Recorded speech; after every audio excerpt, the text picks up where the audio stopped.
Well, I have to ask you a little bit more about Naked and Afraid since I got the opportunity to talk to you. I gotta ask. Yeah. So what was your favorite? How many have you been on? 4 or 5? How many challenges have you been on? Well, I'll tell you, I think I broke a record in my first year. I was probably on 18 episodes. Because if you know me, they use me in all the outtakes. I'm in both of the funny ones, Naked and Weird and Naked and Afraid, Just Kidding. Both have me introduce them. I open all the funny episodes too, all the special outtakes. And then there's Naked and Afraid Eaten Alive. It's about bugs. There's Naked and Afraid Animal Encounters.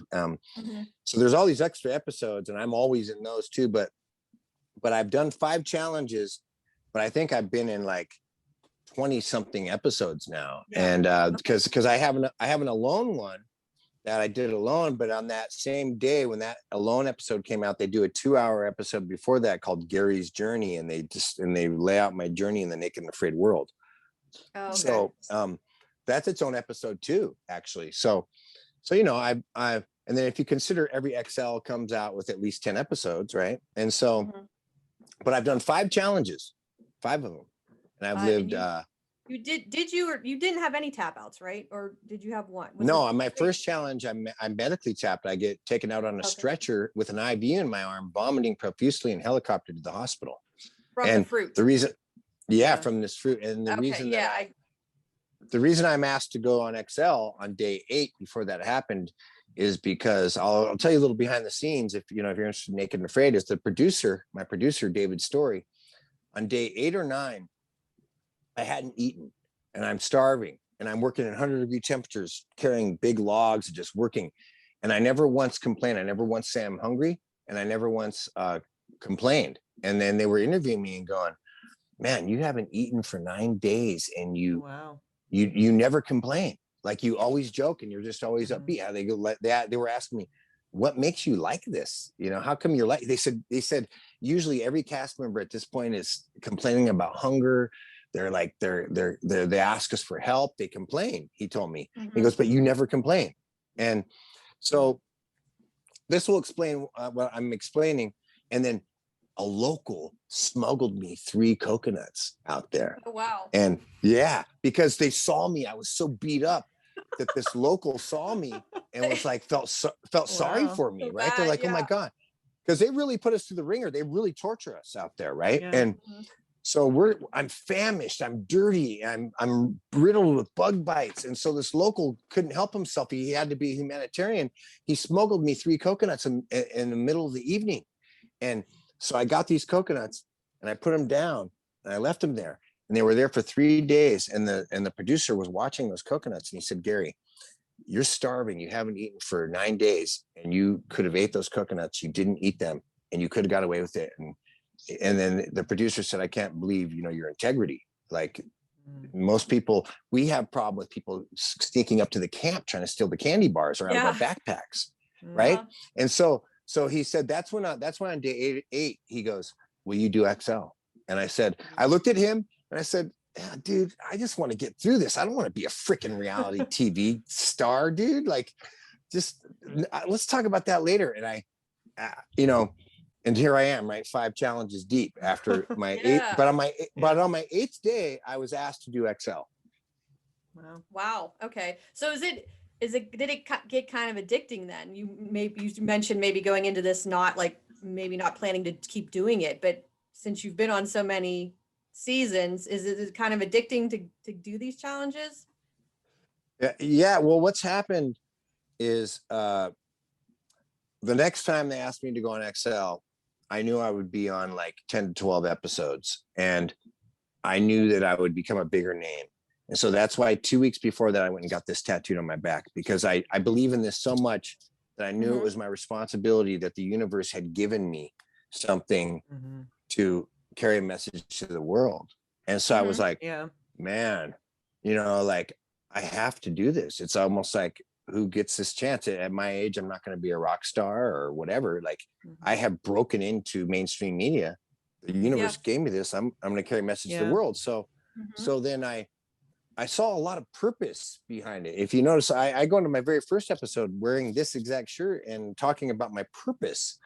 So I have a lot of purpose, and that has a lot to do with it. And I thought it was seen by 40 million people on Earth. I found out it's seen by 91 million people on Earth in so many languages. Wow. And I was like, wow, I have a long reach here. And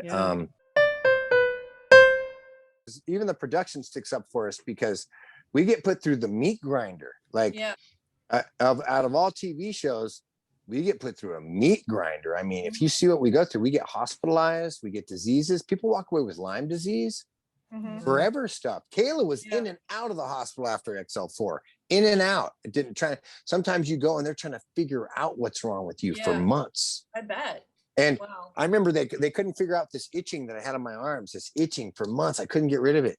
Finally, I went and bought it myself, and I went and got an herbal natural antifungal, like for athlete's foot, rubbed it all over my arms. It went away. Wow. The doctors couldn't figure it out.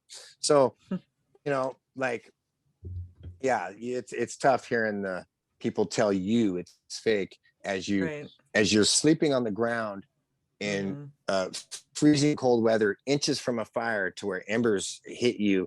And you gotta remember check this out. When you stack firewood in your shelter, what else do you think you're stacking in that shelter? Bugs, spiders, scorpions, spiders, and ants. You're stacking a whole lot of scorpions next to you and ants. And so every time you throw a log on the fire, guess what comes running out?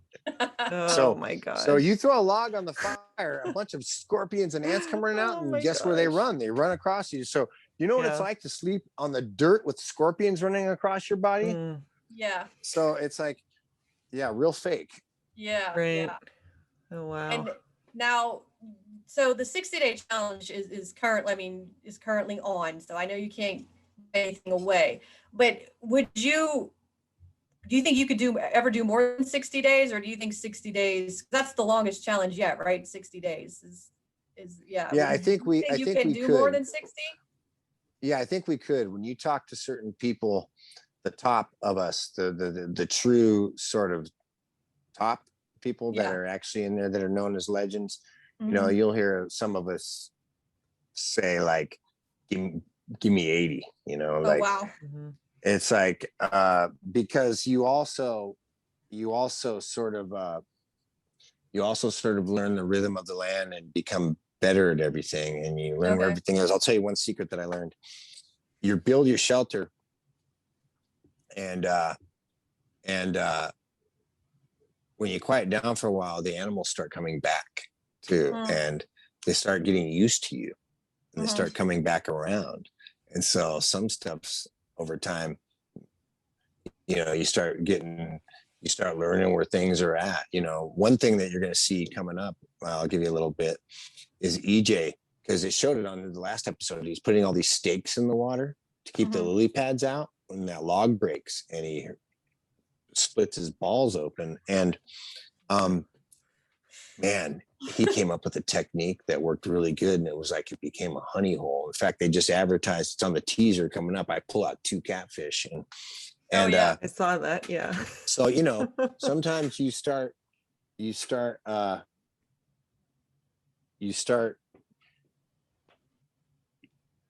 get established kind of a little more,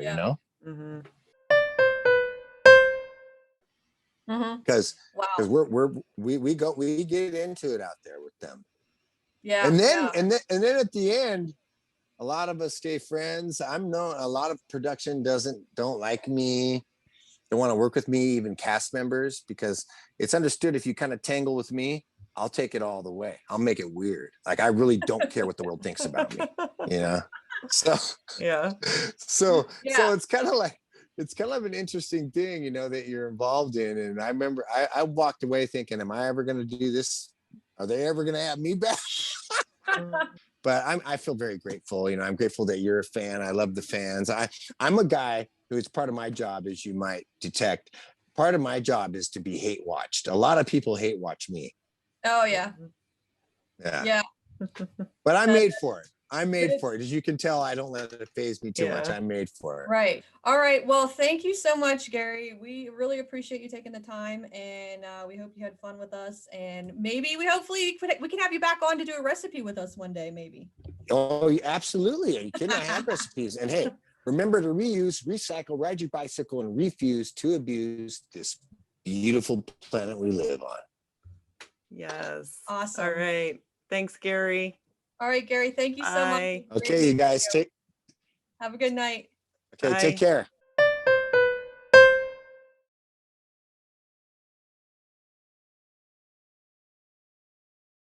I have a vision. I want to see the day when the man or woman with the least amount of possessions is the most admired. A day when a woman is ashamed to hold out her finger with a rock on it and say, look what he got me. That should have nothing to do with love. I want to see the day when being a minimalist is fashionable and sexy. A day when the man or woman who consumes the least is the most attractive. Is that so controversial? Consume as little as possible. If every single human being on Earth did that today, the planet would be cleaner by tomorrow. Awesome. Right. Yeah. Great message.